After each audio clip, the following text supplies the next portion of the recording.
Hey, what's up guys? This is the MEEPO V5 and I am excited to be reviewing it because it's an electric skateboard, something I've never been on. Now I have been on skateboards back when dinosaurs used to exist, but I have a bunch of experience with electric scooters, electric bikes, and electric hoverboards, so let's see if any of that transfers over. The reason why I said all of that is because this is supposed to be designed for beginners. Alright, so this is everything that comes inside the box aside from the skateboard. So we have instruction manual, there's this T-tool, different sizes here. This part comes out. So we have the remote right here, a basic remote, basic functions. This is how you charge the remote. That's USB-A to USB-C.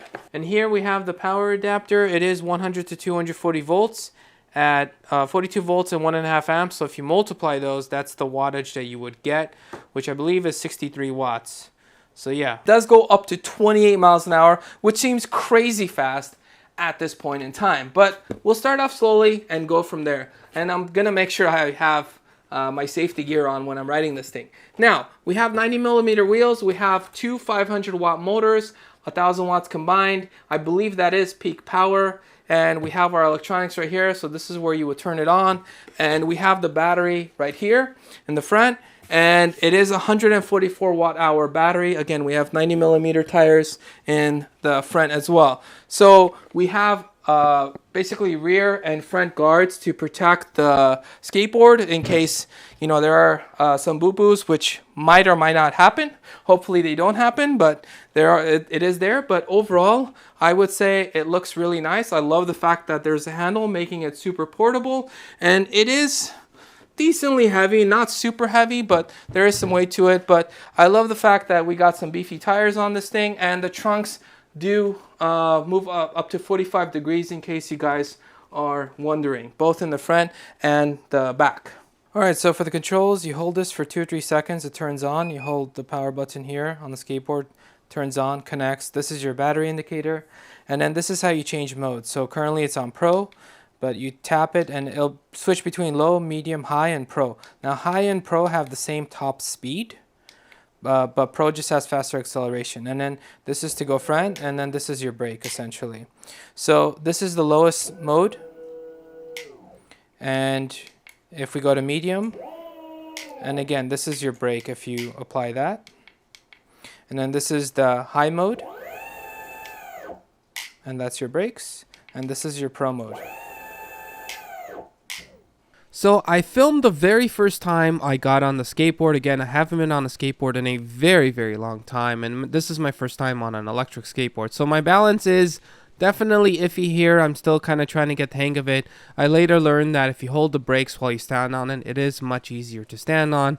But after going back and forth 10 to 15 times, I started getting more and more used to it, and I started getting more comfortable, as you guys could see. In this run, I do look a little more comfortable. Again, I'm not super comfortable or anything like that, but I am getting more and more comfortable. So then I took it to this nice park with pretty much the parking lot of the park where there's not too many cars or people, and I basically started practicing here because the asphalt is nice and flat without too many dips or anything like that.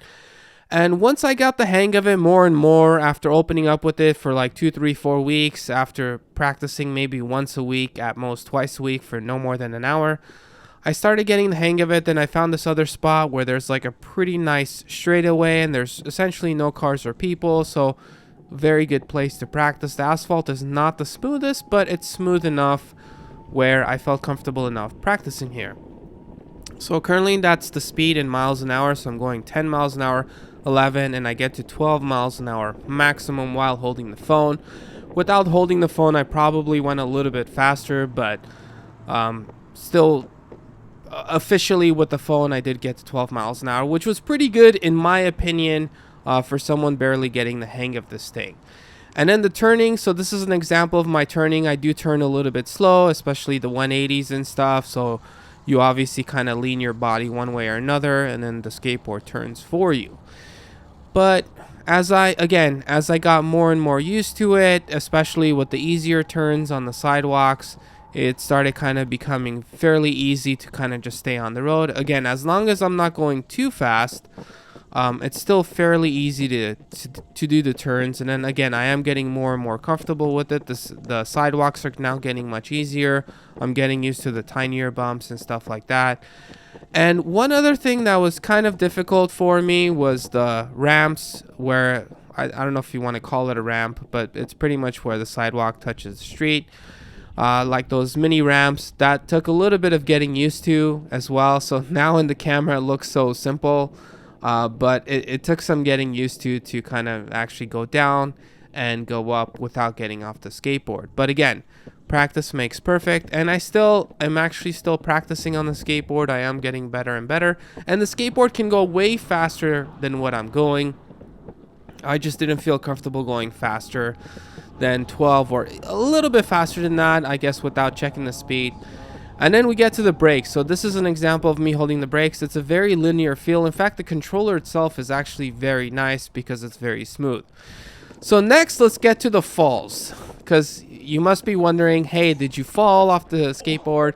And the answer is, well, yeah, I fell off the skateboard, but I kind of ran as I was falling. I was kind of anticipating the fall. Again, right here, the skateboard started getting wobbly, and really, it's really me making it wobbly.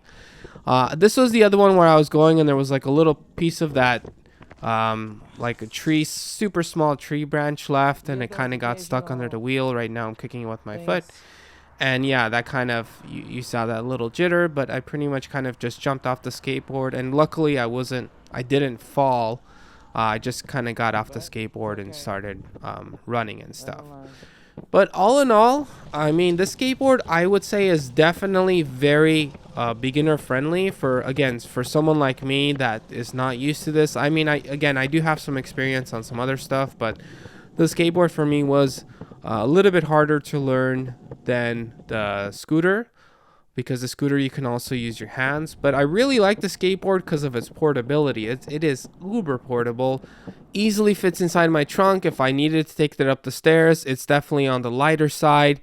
So uber portable. Handle is fantastic, very well balanced, and the skateboard itself is very nicely made. I also like the controller because it's very smooth in terms of the acceleration. The throttle response is very good. It's a very linear feel for the throttle as well as the brakes, so it doesn't feel jittery. It's not like, oh, you get on, you hit it, and then you kind of fly off or something like that. So as long as you do it slowly, the skateboard registers it slowly and it takes you slowly, and it's honestly a very nice skateboard. And if you guys are wondering, as far as the bumpiness of the ride, it is definitely on the bumpier side because of the tires, so you do feel more of the road, more of the sidewalk, but you could never get it flat, which is really nice. I see this as a very low maintenance type of transport, that if I want to just take somewhere for a quick trip or something like that, or if I just kind of want to ride it at the beach or just kind of ride it around in a nice area, I can definitely do that with this. But let me know what you guys think in the comment sections below, and as always, smash that subscribe button, and I'll catch you guys in the next one.